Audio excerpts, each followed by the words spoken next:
Hello and welcome to the short seminar on setting up your workplace goals here in Todoist. This short video will help you set your 5 goals quickly and then also help you share them with your supervisor very easily. So let's get to it and start using Todoist to set up our goals. Well, as you see, the interface of Todoist is very clean. It's a very simple interface, and at first it might even be deceiving. It looks too simple. But I hope by the end of this time together in this short video, you'll see some of the power that is behind this simplicity as we create our goals. The first thing that I want to introduce you to is just the layout. Real quick, we have right across the top in the red bar up here, different little things you can do: add new tasks, set alerts and notifications, a little number that kind of tells you how you're doing in completing your tasks, and of course the gear icon that lets us do many more things with Todoist. But for our needs now, what we want to do is just look at how we can set up a goal.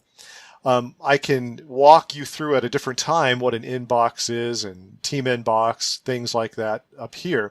But what I want to draw your attention to right now is projects. You see across the bottom here we have 3 tags: projects, labels, and filters. I'll briefly touch on the last 2, but we'll spend most of our time here on projects. And what we want to do is create our colonial goals. Now for an example, I have already created one goal. In fact, this comes out of my own goals down here, J Sparks goals. So I borrowed that one, brought it over, and I wanted to just walk you through the elements of this goal so you can see what we'll be doing. The first thing is I have in bold here the actual goal itself. And that's great. That's definitely a destination. But you see, I need to find out how I get to that destination. So I've populated, if I put that down arrow in the down position, I have populated at least 5 milestones that will kind of guide me along that path. One of the things you might also notice is that every one of these tasks, including the main goal itself, has a time. And some of them even have, they all have dates, and some of them even have times. And that helps me in a way that I can maybe explain later, organize these tasks and make sure that there's a sense of automating them in my workflow over the next weeks and months. Another thing to look at is there are these little colored words down below each of my tasks.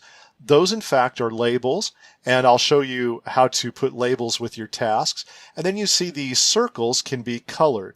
So a lower priority item might be yellow, medium priority item might be orange, and then red, of course, are high priority. And so all of these little elements can be connected to a task to really give you some power in accomplishing them along the journey to the goal itself. Let's go back to creating a task for you.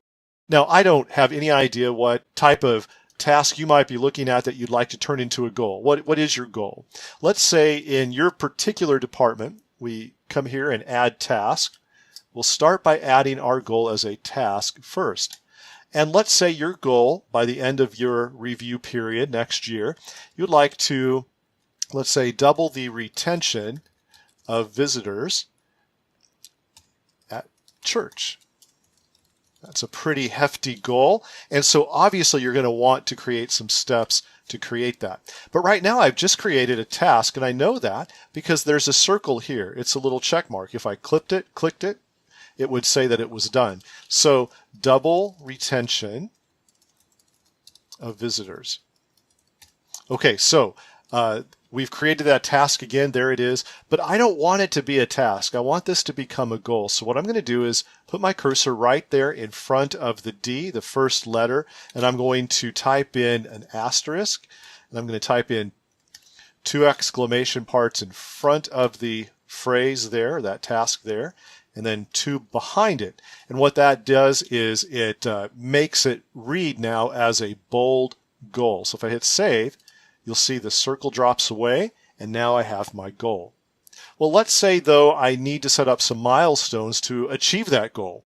Let's say I need to research current trends in the marketplace. Well, that's definitely a task that can be accomplished.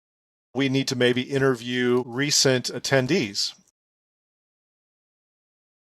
A third one, let's say, maybe we want to send out a survey. So create survey for visitors. You might even have a task send survey.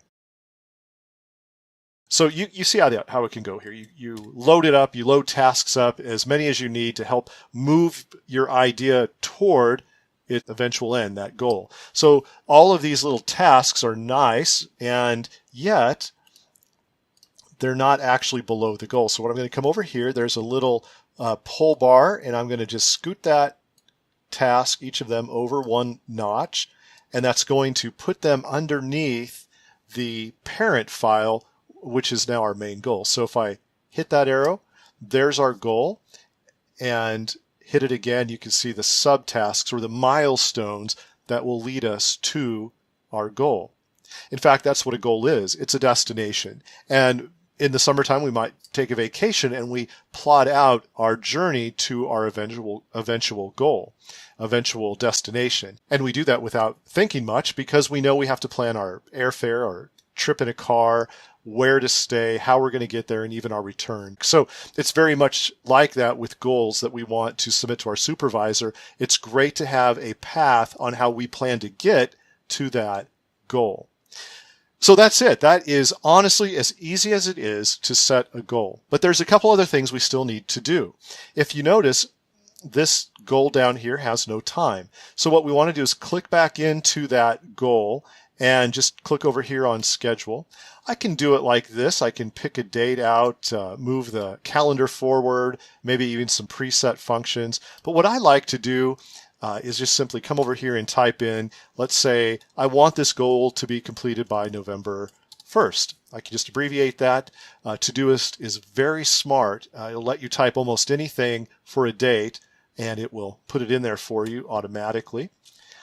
But I want to also do that and need to do that with each of these tasks. Obviously, it's a path that's going to lead me to my goal. So type into the first one and say, well, maybe this one needs to be done by July 2nd, before the 4th of July holiday. And maybe clicking over here in the schedule, I need to have this one done by July 15th. So I can imagine whatever the path will lead me down, create surveys for visitors. That might take a little bit longer to create and organize. So maybe I need to do that by August 5th and send surveys to visitors. Obviously, we want to have others check our surveys first, so that might take more time. And so let's move that down to the 25th of August. There we go. Now, what's really interesting is that I now have a path all the way to my goal if I follow each of these tasks and do them in the order needed. But my supervisor, as yet, has no idea what I'm doing. So if I come up over here to the share option and I click on that, I have typed in, there you see my email, jsparks@colonialkc.org, but then I've also shared it with my imaginary supervisor, so to speak, a private email that I have. You can type any in you would like yourself. So you type in your supervisor's email and hit invite, and then he or she will be invited to join you and be able to watch the progress of your tasks. In fact, every time I finish a task underneath a goal, it's not going to disappear. There will be a line that goes through it. And if that's completed and I've created this action, my supervisor instantly gets an email that I've completed a task in this goal. Now, that's great, but what I want to be sure you're aware of is make all of your goals first, and to the best of your ability, put all of the subtasks, those milestones, right through here. Put those in, date them, and make sure it's perfect before you send it to your supervisor. So when you're actually doing the work of clicking them off and moving them along, this is not wasted emails that your supervisor is getting. In fact, if you had 5 goals and 10 steps in each one, and your supervisor had several other employees that he or she was managing, well, his or her inbox could fill up very quickly with things like this. So be careful about that. Do all of them first. And that's really all you have to do. Now, at this point, you can pause the video because we're done. This is how you create a goal in Todoist, put a date to it, and share it with your supervisor. But if you'd like to hang around for a couple more minutes, I want to show you a couple advanced features that can really help you out. Now, one of the things that I have up here in my first goal, my real goal, if you will, is this little tag, this little label called goals.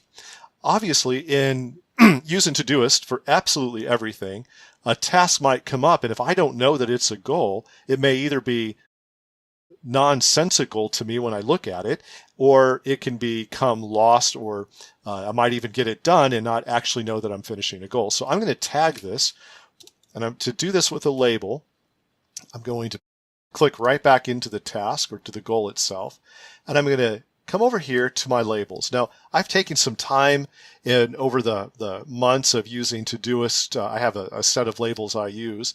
Your Todoist will probably have no label yet. That's okay. Add a label that says goals, maybe like one I have right down here. So I'm going to come over here and hit the ampersand, and well, I look right here and there it is. It's sitting there, and I'm going to tag this with goals. Now, the reason why that's important is because there's this other little feature here called a filter.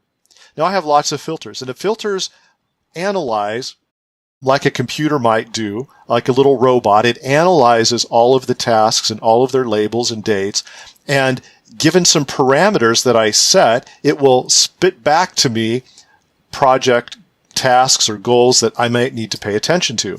So if you look at my first filter I've set up, it's something I call the dashboard daily. Just a daily look at things that need to be done, and when I'm, tomorrow it will have a new set of items. But I've created one just for goals, and all of my goals are here because, as you can see, every item here listed has the tag, the label, goals. And it also has other things that might be important to me. I have here, if you can read that, groups.